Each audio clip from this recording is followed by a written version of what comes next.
আজ থেকে প্রায় ৪,৫০০ বছর আগে যখন পৃথিবীর বেশিরভাগ মানুষ সাধারণ জীবনযাপন করত, তখন মিশরের মরুভূমির বুকে এমন এক বিশাল কাঠামো তৈরি হয়েছিল যা আজও মানুষকে অবাক করে দেয়। এই রহস্যময় কাঠামো শুধু বড় বা পুরনো বলেই বিখ্যাত নয়, বরং এর ভিতরে লুকিয়ে আছে এমন সব প্রশ্ন যার উত্তর আজও পুরোপুরি পাওয়া যায়নি। এই রহস্যময় কাঠামোর নাম পিরামিড। ভাবুন তো, কোনো বিদ্যুৎ নেই, কোনো আধুনিক মেশিন নেই, কোনো ক্রেন নেই, কোনো ট্রাক নেই, তবুও 2 টন থেকে শুরু করে 15 টন ওজনের পাথর কেটে সরিয়ে একটার উপরে আরেকটা বসিয়ে পাহাড়ের মতো এই পিরামিড বানানো হয়েছে।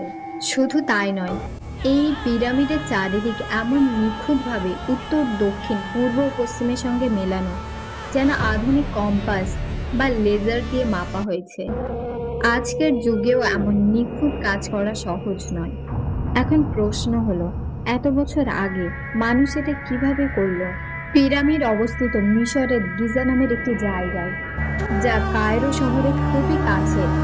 গিজাতে মোট 3টি বড় পিরামিড আছে, যেখানে সবচেয়ে বড় গ্রেট পিরামিড অফ গিজা, খুফুর পিরামিড অবস্থিত। এছাড়াও অন্যান্য পিরামিড যেমন খাফরে এবং মেনকিউরের পিরামিডও এখানে অবস্থিত। এটি পৃথিবীর প্রাচীন 7 আশ্চর্যের মধ্যে একমাত্র আশ্চর্য যা আজও টিকে আছে। ইতিহাসবাদীদের মতে এই পিরামিডটি বানানো হয়েছে প্রায় আজ থেকে ৪,৫০০ বছর আগে। তখন লোহার ব্যবহার শুরু হয়নি, আধুনিক চাকা বা যন্ত্রপাতি ছিল না, বিজ্ঞান ও গণিত ছিল প্রাথমিক পর্যায়ে। তবুও সেই সময়ে এমন এক স্থাপনা তৈরি করা হয়েছে যা আজও মানুষ পুরোপুরি বুঝে উঠতে পারেনি। প্রাচীন মিশরের রাজাদের বলা হতো ফারাও। মিশরের মানুষ বিশ্বাস করত ফারাও শুধু রাজা নন, তিনি ঈশ্বরের প্রতিনিধি। তাদের ধারণা ছিল মানুষ মারা যাবার পরেও আত্মা বেঁচে থাকে। এই বিশ্বাস থেকে মৃতদেহ মমি করা হতো এবং রাজাদের জন্য বানানো হতো বিশাল ও শক্ত সমাধি। এই সমাধির নামই ছিল পিরামিড, গ্রেট পিরামিড। তৈরি করা হয়েছে প্রায় 23 লাখ পাথরের ব্লক দিয়ে। প্রতিটি পাথরের গড় ওজন প্রায় 2 থেকে 3 টন, আর কিছু পাথরের ওজন 15 টনেরও বেশি। এই পাথরগুলি আনা হয়েছে নীল নদের ওপারের পাহাড় থেকে। পিরামিডের আসল উচ্চতা ছিল প্রায় 164.5 মিটার।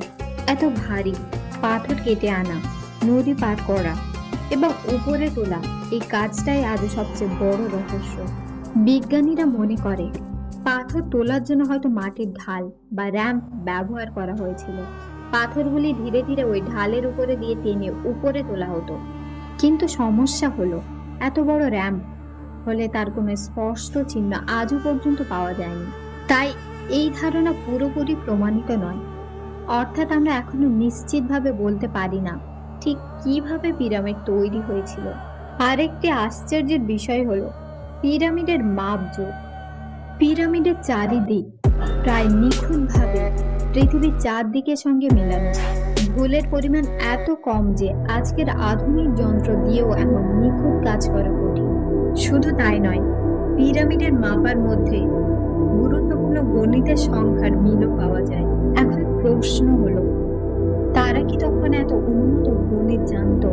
অনেক গবেষক বলেন পিরামিডের ভিতরের কিছু সুড়ঙ্গ আকাশের নির্দিষ্ট নক্ষত্রের দিকে মুখ করা, বিশেষ করে ওরিয়ন নক্ষত্রমণ্ডলের সঙ্গে এর মিল পাওয়া যায়। প্রাচীন মিশরীয়দের বিশ্বাস ছিল ফারাও মারা গেলে তার আত্মা নক্ষত্রে গিয়ে মিশে যায়। তাই কেউ কেউ মনে করেন পিরামিড শুধু সমাধি নয়, বরং আকাশের সঙ্গে একটি প্রতীকের সংযোগ। এইসব রহস্য থেকেই জন্ম নেয় এলিয়েন থিওরি। কিছু মানুষ মনে করেন হয়তো বাইরের কোনো সভ্যতা প্রাচীন মানুষকে সাহায্য করেছিল, তবে এর কোনো বৈজ্ঞানিক প্রমাণ আজও পাওয়া যায়নি। তাই এই ধারণা রহস্য হিসেবে রয়ে গেছে। পিরামিডের ভিতরের দিকটাও কম রহস্যময় নয়। ভেতরে আছে King's chamber, queen chamber, great gallery এবং অনেক গোপন সুড়ঙ্গ। কিছু পথ বানানো হয়েছে শুধু চোর বা লুটেরাদের বিভ্রান্ত করার জন্য। আধুনিক প্রযুক্তি ব্যবহার করে বিজ্ঞানীরা মিশরের পিরামিডগুলো, বিশেষ করে গিজার গ্রেট পিরামিড ভিতরে নতুন করে লুকানো করিডর, বিশাল শূন্যস্থান এবং অজানা কক্ষের সন্ধান পেয়েছে। এছাড়া পিরামিডের নিচে সুড়ঙ্গ, যা পিরামিড নির্মাণের রহস্য সম্পর্কে নতুন ধারণার জন্ম দিচ্ছে। এর মানে হলো হাজার হাজার বছর পরেও পিরামিড এখনো নতুন রহস্য উপহার দিচ্ছে।